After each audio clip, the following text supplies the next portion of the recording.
This was a very interesting episode. Not only do we have two lessons learned between Applejack and Fluttershy, but they're both rather complex. It's entirely possible that I won't cover everything that needs to be covered, so do your best to follow me so we can discuss it further at the end. A short-term solution to a problem is something that simply treats the symptoms rather than getting to the root of the problem and weeding it out. They're usually quicker and easier, but in the long run, don't really help at all and will end up requiring more effort to keep up the facade of normalcy. If anything, the real problem continues to fester under the surface and gets worse. This can be applied to solutions found in problems ranging from minor illnesses to dealing with a friend or family member's destructive personality flaws. At first, this didn't make much sense when applied to the scenario of the episode. Applejack was not wrong in wanting to drive off the bats.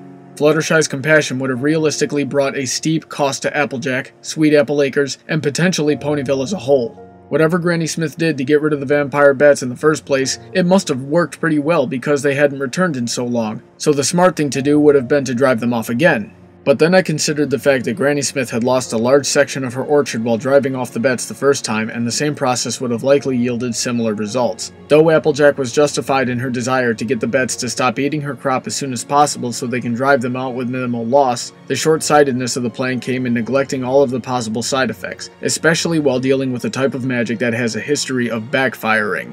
Balancing out a short-term solution with a more long-term solution can be difficult. Short-term solutions are good jury rigs that can hopefully keep a situation from getting worse while a long-term solution is figured out. Long-term solutions usually take care of the problem in their entirety. However, both the ideas of quick patches and doing nothing while taking the time to consider all of the factors for a long-term solution run the equal risk of making a situation worse in one way or another. Although Bats did a good job of demonstrating why taking a short-term loss for a better overall long-term solution is usually the best way to go, it didn't in reality show exactly how to find the balance between a quick and easy fix and investing into a solution's future. Then there's the issue of standing up for what is right even when you're the only one doing it. Yes, this is very true, but it's better applied to when you're dealing with the wrong type of crowd that would lead themselves and you down a self-destructive path. Applejack came to Fluttershy with a problem that could have potentially affected the entire town. If she had any way of knowing that Twilight's spell would have backfired onto her, or if they had asked Fluttershy to trap the bats inhumanely, then this lesson would have been more applicable to the situation.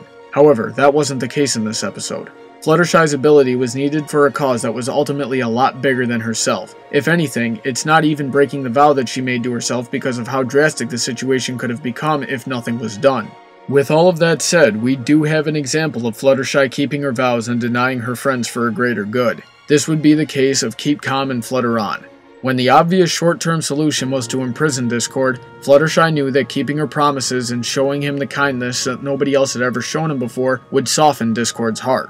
In conclusion, Applejack and Fluttershy were both half right and half wrong with their motivations and actions. Although these morals are somewhat misapplied in this episode, I hope that doesn't take away from their ultimate value in your eyes. Knowing how to balance out treating the symptoms and rooting out a problem is an extremely important skill. Being able to stand up for what is right even when you're the only one standing is a mark of true strength. Once these skills are developed, we can avoid falling into short-sightedness that will only make a situation worse, as well as inspire others to do what is right alongside us. The trick is putting all of this into its proper context. And that's the moral of the story. If you have a topic you would like to hear discussed, or if you have an episode, fanfiction, product, or anything else you would like to hear reviewed, send me a YouTube message or leave a comment below. You can also drop comments, questions, topic suggestions, and review suggestions by liking Brony Debates on Facebook, following on Twitter, or sending an email to bronydebates@yahoo.com. Have a great day, and I look forward to hearing from all of you soon.